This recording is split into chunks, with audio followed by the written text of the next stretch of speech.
Bienvenue sur A Dylan Story. Aujourd'hui, nouvelle critique sur la chaîne avec le film Jusqu'au bout du monde, sorti au cinéma le 1er mai, un film réalisé par Viggo Mortensen et avec ce dernier en tant que rôle principal. De quoi va parler Jusqu'au bout du monde? Du coup, on est dans l'Ouest américain dans les années 1860. Après avoir fait la rencontre de Holger Olsen, immigrée d'origine danoise, Viviane Lecoudi, jeune femme résolument indépendante, accepte de le suivre dans le Nevada pour vivre avec lui. A few moments later. Et lorsque la guerre de sécession éclate, Olsen décide de s'engager et Viviane se retrouve seule. Elle doit désormais affronter Rudolf Schiller, le maire corrompu de la ville, et Alfred Jeffries, important propriétaire terrien. Il lui faut surtout résister aux avances plus qu'insistantes de Winston, le fils brutal et imprévisible d'Alfred. One eternity later. Quand Olsen rentre du front, Viviane et lui ne sont plus les mêmes, ils doivent réapprendre à se connaître pour s'accepter tels qu'ils sont devenus. Vous l'aurez compris, un film aussi long que le scénario. Putain, mais qu'est-ce que ce film est long et plat, on s'emmerde. Alors pourtant, il y a des sujets forts abordés dans le film, mais malheureusement, c'est raté de par la mise en scène qui est vraiment très très plate et très très mollassonne, de par son montage qui est insupportable, je trouve, et puis de par les acteurs, ce qui est fortement étonnant parce que comme je le disais plus tôt, Viggo Mortensen a l'un des rôles principaux du film, qui est pour moi peut-être le meilleur acteur de tous les temps, enfin en tout cas c'est l'un de mes préférés, et là pour le coup, il m'a pour la première fois vraiment déçu, mais surtout au niveau de la réalisation. C'est d'autant plus dommage parce que en plus c'est un western, et les westerns ça ne court pas les rues ces derniers temps. Alors moi je suis plutôt fan du western spaghetti, parce que l'autre western m'emmerde un petit peu. Mais c'est vrai que le western spaghetti qui reste par moments contemplatif, ça me plaît énormément.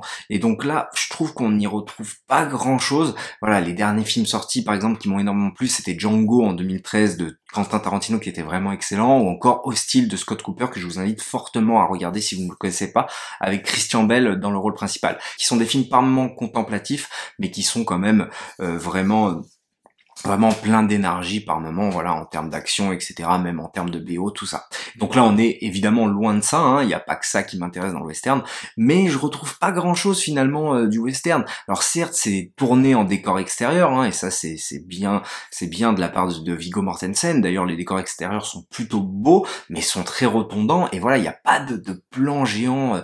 Enfin voilà, de plan large où tu dis waouh, le paysage, il y en a un et il le reprend constamment dans le film, et donc c'est très vite lassant et c'est un petit peu dommage de ce côté-là. On retrouve sa mise en scène de son premier film parce que c'est que son deuxième film en tant que réalisateur, Viggo Mortensen.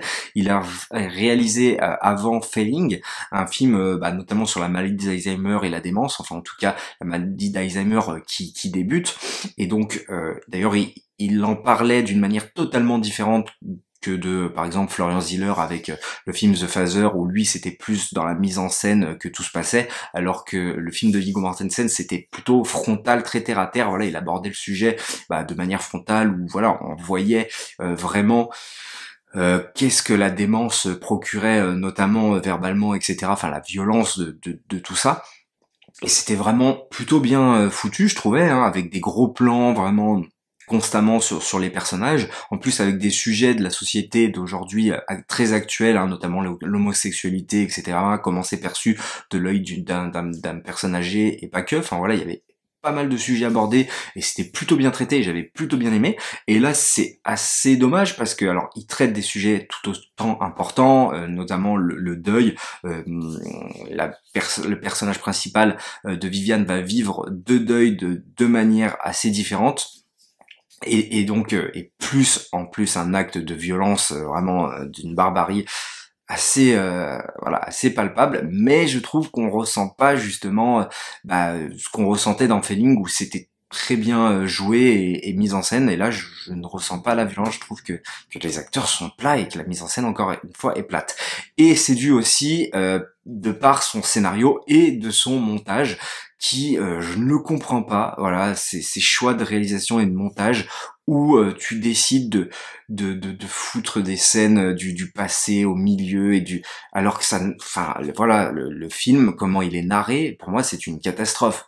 Déjà que il n'est pas très bien rythmé, mais alors si tu viens encore plus casser le rythme de par ces scènes, un coup je suis dans le présent, je retourne dans le passé, et ça ni queue ni tête, moi je ne comprends pas. Quand ça sert le propos et le scénario du film, moi il y a pas de problème, mais quand ça ne le sert pas, ben, ça m'ennuie vite. Par exemple Les Éternels, j'avais trouvé ça catastrophique, le film du MCU, où tu passais du passé au présent. Je déteste ça quand ça ne sert pas le scénario, et là pour le coup ça ne le sert en rien, et déjà que le film est long et plat, bah alors là c'est encore pire de ce fait-là, et de ce côté-là c'est assez dommage. Et donc comme je disais, voilà, Feeling c'était assez terre à terre, etc.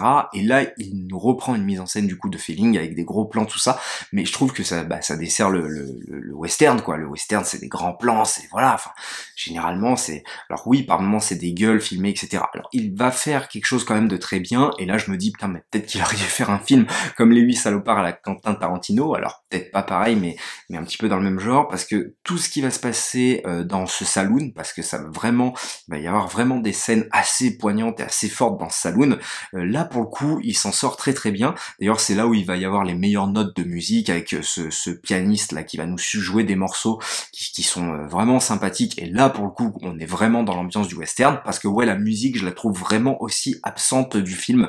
Il manque vraiment beaucoup de choses dans ce film, un vrai manque d'émotion j'ai trouvé. Et donc ouais, toutes les scènes je trouve dans ce saloon, qui va vraiment est un endroit pertinent dans le film, je les trouve vraiment plutôt cool de ce côté-là, et là vraiment on retrouve bien l'ambiance western, avec vraiment des vraies gueules de mecs de western et tout, enfin voilà. Là ça marche pour le coup très très bien. On a l'impression aussi, enfin en tout cas j'ai eu l'impression que Viggo Mortensen essayait de nous reprendre le personnage du driver de Drive, voilà, un personnage, donc il joue un perso un petit peu fermé, qui ne sourit pas trop, et qui va se dévoiler petit à petit au fur et à mesure qu'il va tomber amoureux de Viviane. Mais encore une fois, je trouve que ça marche beaucoup moins bien. J'ai pas l'impression qu'il soit épanoui et heureux, notre personnage, contrairement au personnage du driver dans Drive, où quand il va rencontrer Irène, plus la relation va évoluer, plus on va voir en lui un personnage qui va justement s'ouvrir, alors pas forcément en termes de dialogue, mais justement en termes d'expression du visage, et ça marchait très très bien je trouve avec Ryan Gosling. Là pour le coup ça marche moins bien avec Viggo Mortensen, et ouais, on a un peu le cul entre deux chaises, on comprend pas trop pourquoi, des fois il est froid, des fois il est ouvert avec sa femme, enfin bon, est-ce que c'est des mimiques de l'époque, je sais pas, mais en tout cas je trouve pas ça très très pertinent. Alors il y a un sujet aussi très fort traité dans le film, du coup le sujet du viol, et malheureusement, alors la scène est une violence, voilà, c'est quand même, voilà, on est vraiment dégoûté pour notre personnage, mais c'est vrai que de la manière dont la perso le joue, j'ai trouvé que c'était pas génial. Donc c'est Vicky Krieps, qui est une actrice luxembourgeoise qu'on a déjà vue dans plusieurs films, mais je l'ai pas trouvée très fameuse. Par contre, celui qui s'en sort, je trouve le mieux, c'est Solly McLeod, qui lui pour le coup joue très très bien. Donc c'est un jeune acteur qui a pas fait encore grand chose, et donc à mon avis lui va sûrement percer, je pense dans le futur, parce que je trouve qu'il joue son personnage à merveille. Voilà, ce gars bourré qui va devenir violent et qui est une menace constante dans ce saloon, où à tout moment on sait qu'il peut faire un acte de violence et péter un câble, et tu sens vraiment là pour le coup la tension installée par le biais de ce personnage. Quand tu le vois débarquer à l'écran, tu sais que attention, là lui c'est un danger, et ça pour le coup c'est très bien retranscrit à l'écran de par le biais de la mise en scène, de l'ambiance installée, et de par le jeu d'acteur de ce dernier. Ça marche, je trouve, très très bien. Mais le point noir, ouais, pour moi ça reste l'actrice que j'ai pas trouvé fameuse, voilà. Mais encore une fois c'est aussi dû à cette mise en scène qui est pour moi assez plate. Je vais partir dans une petite partie spoiler. Vous l'aurez compris, le film ne m'a pas plu. Je trouve la globalité, encore une fois, je vais me répéter, très très plate. Voilà, on s'ennuie énormément. Pour moi, il y a une grosse demi-heure de trop, et une narration, voilà, qui fait des allers-retours sans logique, et donc c'est assez dommage. C'est pour ça que je lui mets la note de 2,5.